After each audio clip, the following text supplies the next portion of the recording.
যেদিন থেকে এইভাবে জ্যাম বানাতে শুরু করেছি তোমরা বিশ্বাস করবে না, বাড়ির সবাই ছোট থেকে বড় বাইরের জ্যাম তো খেতেই চায় না, আমাকে বারবার রিকোয়েস্ট করে বেশি করে বানিয়ে রাখার জন্য। কোন রকম vinegar, gelatine powder agar agar ছাড়াই একদম ঘরোয়া পদ্ধতিতে দারুণ সুস্বাদু জ্যামের রেসিপি তোমাদের সঙ্গে শেয়ার করব। তো জ্যাম বানানোর জন্য লাগবে কাঁচা আম। এখানে 500 গ্রাম আম নিয়েছি। তোমরা যদি বেশি পরিমাণে জ্যাম বানাতে চাও তাহলে আমের পরিমাণটা এখানে বাড়িয়ে নেবে। আর এইভাবে জ্যাম বানালে 1 বছর কোন রকম কেমিক্যাল ছাড়াই সংরক্ষণ করেও রাখতে পারবে। তো প্রথমে আমের খোসাটা পরিষ্কার করে নিতে হবে।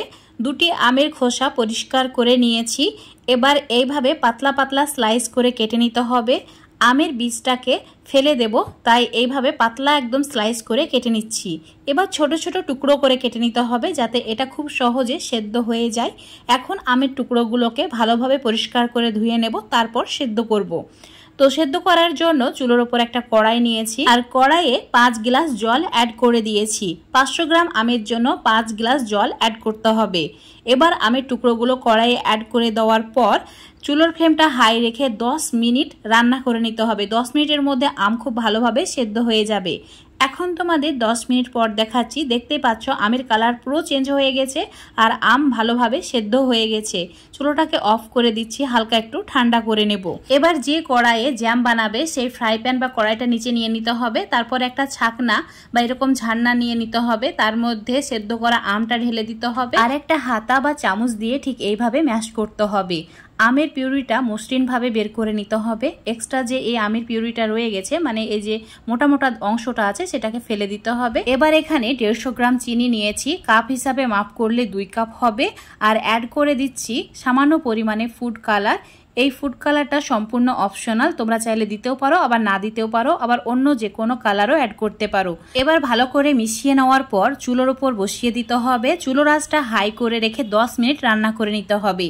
10 মিনিটের মধ্যে ঠিক এইরকম ঘন হয়ে যাবে। সামান্য পরিমাণে নুন অ্যাড করে দিতে হবে আর দিতে হবে লেবুর রস, যেটা ভিনিগারের কাজ করবে। তো এখানে একটা বড় সাইজের লেবু নিয়েছি। লেবুর সম্পূর্ণ রসটা বের করে এই মিশ্রণে অ্যাড করে দিতে হবে। চুলোর ফ্লেমটা এবার মিডিয়াম করে দিয়ে 5 মিনিট জাল করে নিতে হবে।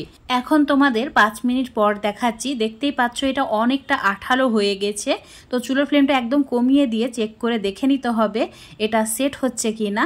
তো 10 সেকেন্ড এইভাবে একটা প্লেটে রেখে দিলে যদি জমে যায় তাহলে বুঝে নিতে হবে একদম পারফেক্ট হয়েছে। তো দেখতেই পাচ্ছ জ্যাম খুব সুন্দরভাবে সেট হয়ে গেছে। এবার চুলোটাকে অফ করে গরম অবস্থায় যে কোনো কাচের পাত্রে বা জারে সেট করে নিতে হবে। কাচের জারে জ্যাম রাখলে 1 বছর পর্যন্ত সংরক্ষণ করে রাখতে পারবে কোনো রকম কেমিক্যাল ছাড়াই। যখন এটা রুম টেম্পারেচারে নর্মাল ঠান্ডা হয়ে যাবে তারপর ফ্রিজে রেখে দেবে বা এমনিও রেখে দিতে পারো, 6 মাস পর্যন্ত ভালো থাকবে। তো এটা এখন ঠান্ডা করার জন্য 1 ঘন্টা রেখে দিয়েছিলাম। 1 ঘন্টার মধ্যে খুব সুন্দরভাবে সেট হয়ে গেছে, দেখে বোঝাই যাচ্ছে যে কতটা সুন্দর হয়েছে। এখন তোমাদের একটা ব্রেডের মধ্যে এটাকে লাগিয়ে দেখিয়ে দিচ্ছি কত সুন্দর একটা কালার এসছে, একদম পারফেক্ট হয়েছে। যদি তোমরা কালার না দিতে চাও তাহলেও এটা ভালো লাগে, এতে স্বাদের কোনো পরিবর্তন হয় না কালারের জন্য, এটা জাস্ট দেখার সৌন্দর্য। সত্যি বন্ধুরা, আমার রেসিপি ফলো করে একবার যদি তোমরা জ্যাম বানাও, যে খাবে সেই তোমার প্রশংসা করবে আর বলবে বাইরের জ্যাম কোনোদিন কিনে খাবো না, তোমাকে রিকোয়েস্ট করবে বেশি করে বানিয়ে রাখার জন্য। এতটাই সুস্বাদু হয় খেতে। আজকের এই জ্যামের রেসিপিটা যদি তোমাদের ভালো লেগে থাকে অবশ্যই লাইক, শেয়ার, কমেন্ট করে দেবে। ফেসবুক পেজ থেকে দেখলে পেজটাকে ফলো করে নেবে, ইউটিউব থেকে দেখলে চ্যানেলটাকে সাবস্ক্রাইব করে রাখবে আরও সুন্দর সুন্দর রেসিপিগুলো পাওয়ার জন্য। তো একদমই পারফেক্ট হয়েছে আজকের এই জ্যামের রেসিপিটা। তোমরা দেখতেই পেলে এখানে কোনো রকম agar agar powder, gelatine powder কিছুই ইউজ করিনি, তবুও খুব সুন্দরভাবে এটা সেট হয়ে গেছে। তো অবশ্যই আমি যেভাবে বানিয়েছি হুবহু ফলো করে বাড়িতেও তোমরা ট্রাই করে দেখবে।